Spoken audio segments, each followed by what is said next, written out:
되게 일반적으로 태어날 때부터 잘 좋은 배경에서 태어나는 사람은 별로 없습니다. 왜냐하면 1% 혹은 2%의 귀족, 그것밖에 안 되니까요. 그러나 오늘 유다를 생각해 보면서, 족장 유다를 생각해 보면서, 내 인생도 역전의 인생이 될 수 있다. 내 신분 상승의 영성 형성 요인은 분명히 있다. 그것을 오늘 생각하면서 말씀을 드리고자 합니다. 특별히 성경에 보면은 이런 말씀이 나옵니다. 창세기 43장 8절 9절에 보면 유다가 아비 이스라엘에게 이르되 저 아이를 나와 함께 보내시면 우리가 곧 가리니 그러면 우리와 아버지와 우리 어린 것들이 다 살고 죽지 아니하리이다. 내가 그의 몸을 담보하오리니 아버지께서 내 손을 그를 물으소서. 내가 만일 그를 아버지께 데려다가 아버지 앞에 두지 아니하면 내가 영원히 죄를 지리이다. 아멘. 이 말씀은 유다가 자기 신분을 아버지 앞에 업그레이드하는 그런 표현이기도 합니다. 유다의 호소이기도 하지만 생각해 보면 아버지가 유다를 쟤는 큰아들보다 나, 쟤는 둘째 아들보다 나, 쟤는 내가 사랑하는 자의 아들들보다 정말 낫다고 하는 그런 인식을 심어준 그런 말씀이기도 한 것입니다. 저는 유다가 신분 상승 영성을 했다고 하는 것을 5단계로 발견을 했습니다. 그 첫째 단계가 뭐냐면 생명 존중의 영성이 그에게 있었습니다. 생명 존중의 영성은 어디서 발견되냐면 창세기에 보면 37장에 특별히 사랑하는 그 동생 요셉을 형들이 죽이려고 할 때에 죽이면 되겠는가? 사막의 웅덩이에 빠뜨려 죽이면 되겠는가? 그는 우리의 혈족이 아닌가? 우리의 형제가 아닌가? 또 우리의 혈통이 아닌가? 죽이면 안 되지요.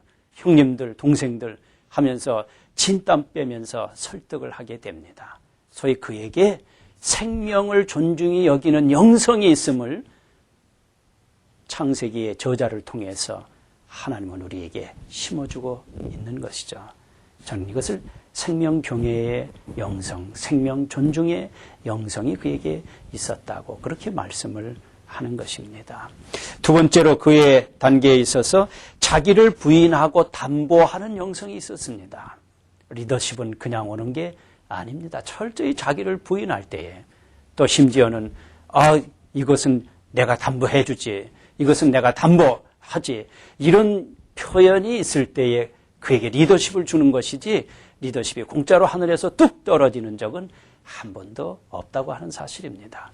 오늘 특별히 성경에 보면 창세기 43장 8절에 유다가 아비 이스라엘에게 심지어 자기 아버지가 해야 할 말을 넷째 아들이 말이죠. 그것도 내가 담보하겠습니다.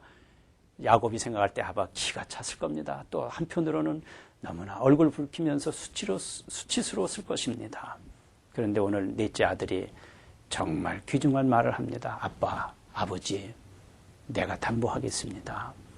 빨리 동생 베냐민을 내주어서 총리가 요구한 사항, 그건 언약이고 계약인데 계약을 지킵시다. 아버지 그렇게 해주세요. 지금 우리 배가 고프고 양식이 다 떨어졌습니다. 아버지가 빨리 허락했으면 우린 2번이나 갔다 왔을 겁니다. 아버지는 아들에 대해서 이제 이 아들이 믿을 만한 아들이구나. 그래서 승복합니다. 그래 갖고 가라. 내가 아들을 잃으면 이르리라 하면서 내어주게 됩니다. 이때 유다는 아버지에게 이놈이 될 놈이구나. 그렇게 각인이 된 것이죠.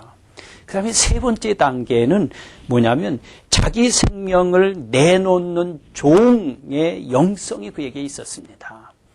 이건 총리 앞에서 말합니다. 총리요, 베냐민을 볼모 잡지 마세요. 차라리 나를 볼모 잡으세요. 왜냐하면 베냐민은 나의 아버지, 우리 지금 형제들의 아버지가 가장 사랑하는 아들입니다.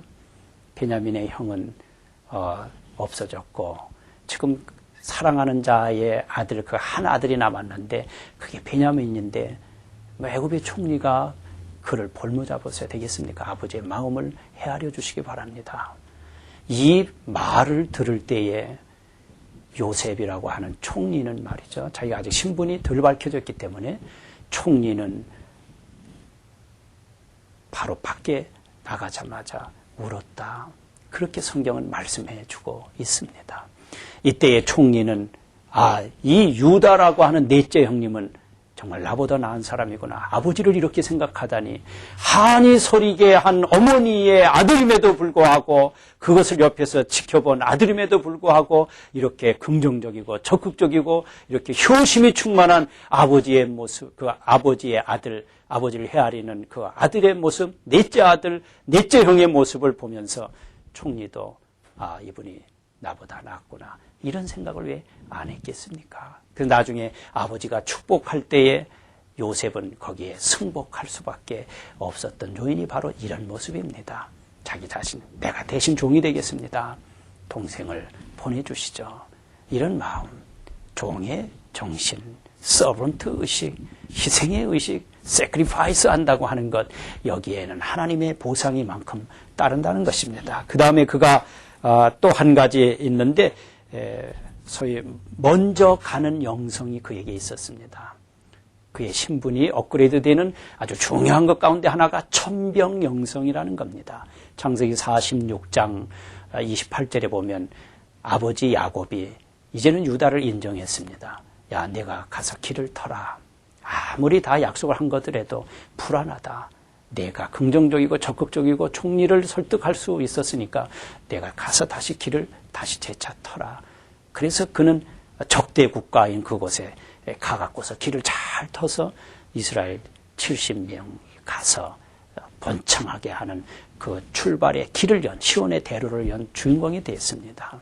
천병영성, 여기에 지휘권이 주어지는 겁니다. 장교 수칙 1호가 뭡니까? 솔선수범입니다.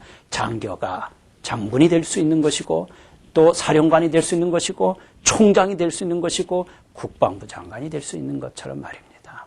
그 다음에 마지막으로 유다는 아버지가 축복함으로 신분이 상승되었다는 겁니다. 창세기 49장 8절부터 12절에 보면 모든 내 형제들이 너에게 절할 것이다.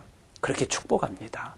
실로가 오시기까지 내 지휘권이 끊이지 않을 것이다. 이렇게 유다에게 축복을 해 주십니다. 그리고 너무너무 풍성해서 우윳빛으로 다 물들고 포도주 그것이 넘칠 것이다. 이렇게 풍성한 축복을 주십니다. 그렇습니다. 아버지의 축복, 이건 대단한 것입니다. 가장에게 제사장권을 주신 아버지의 축복, 최고의 축복을 받았는데 요셉보다 더 큰 축복을 받았다고 하는 것, 그걸 기억해야 됩니다. 이렇게 그는 신분이 상승된 것입니다. 우리의 언어 생활 긍정적이어야 됩니다. 우리가 받아야 할 축복, 우리는 꼭 받아야 됩니다. 하나님의 은혜 가운데 주의 백성으로 컴백하십시다. 유다처럼.